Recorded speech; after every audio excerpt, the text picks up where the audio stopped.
meetings over a period of months in which we attempted to obtain relevant materials. This transaction between one of our Moscow contacts and black market dealers proved to be one of the more successful ventures, though as you'll see, not without a few tense moments.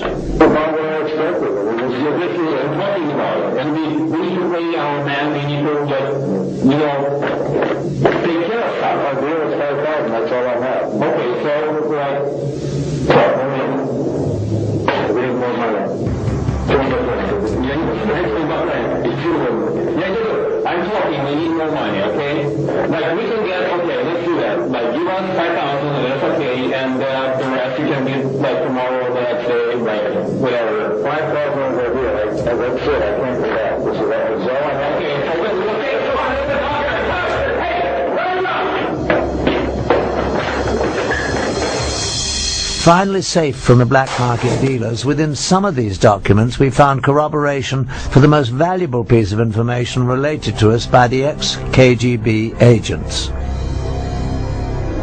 Just as we had been told, indeed, the KGB carefully recorded their activities in documents, films and tapes. And these were kept in storage in a holding facility beneath the KGB headquarters under the highest security.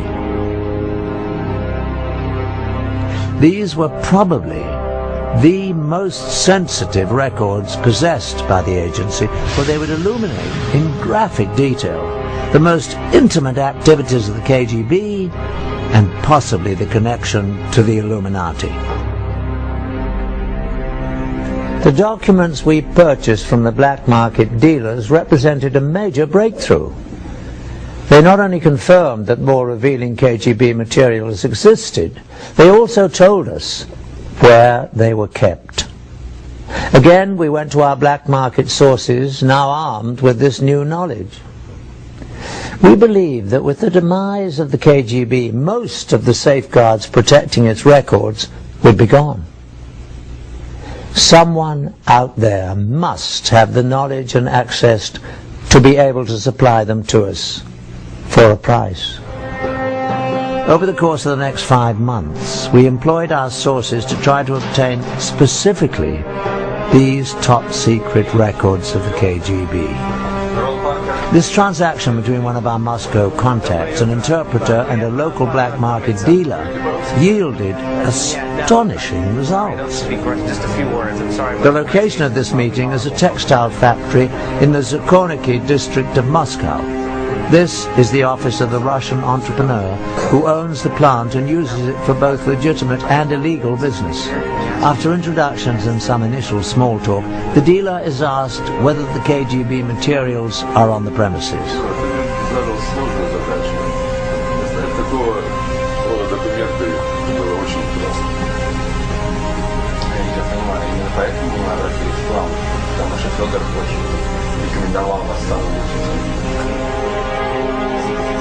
From a safe, documents are produced that relate to the films and tapes the dealer has promised to deliver. After an inspection of the documents and a cursory verification of their authenticity, the transaction is completed.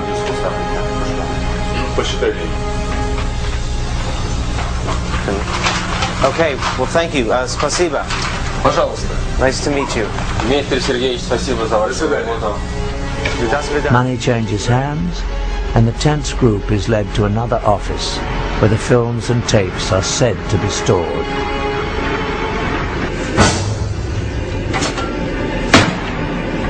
And finally, the graphic film, tapes and documents we'd heard about surfaced.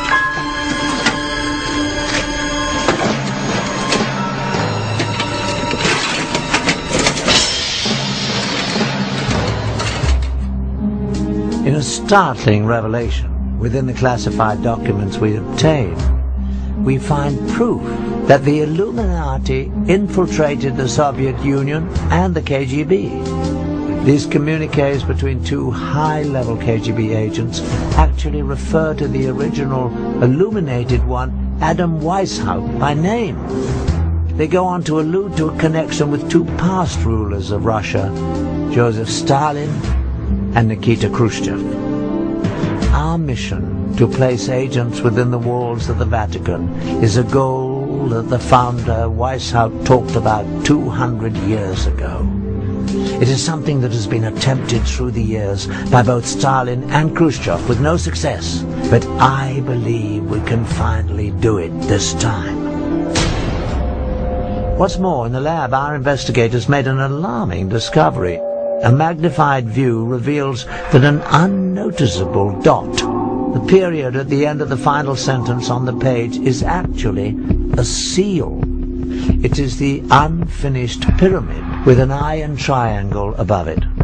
The official insignia of the Illuminati, a marking used by the secret society since its creation in 1776. The KGB was determined to infiltrate the Vatican. Why would this of all places be of such critical interest to the Russians? The answer is simple. The Russians would have no interest in the Vatican, but the Illuminati would. Not only would it further the vendetta against the Catholics, but it would be important for the greater purpose of gaining control of the world. The Vatican may be the most powerful force on the planet for influencing people. Policies dictated by the Vatican affect 1 billion people spread across the globe on every continent, in comparison to less than 300 million under the direct influence of the US or the former USSR. Reigning at the top of this vast empire of followers is one man, the Pope, whose words and wishes are considered by his followers to have divine inspiration. No other person on earth has such extraordinary power and influence. The Illuminati would have a great interest in exerting whatever influence they could on the Pope and his advisors. The KGB had a staff of agents permanently assigned to Rome. But the Vatican City exists as a very closed world, an officially recognized independent state with its own government. In effect, it is a sovereign state existing within the city of Rome. Surveillance of it from the outside is very incomplete. From more secret KGB documents we have obtained, we learn that in 1972 the Illuminati, using the people they had in the KGB, formulated a bold plan to position one of their people within the walls of the Vatican. Again, the period at the end of the final sentence on the document is actually the miniature pyramid and eye, the official insignia of the Illuminati. At last, the secret brotherhood could begin to control the Catholic Church from the inside. An agent was sent to the Vatican posing as a Ukrainian priest, driven from his country by the communists for anti-communist rhetoric. He was quickly accepted by the pro-American Vatican clergy. After only a few months, he achieved his primary objective, gaining the confidence of the office of Cardinal Vilo, the Secretary of State of Pope Paul VI.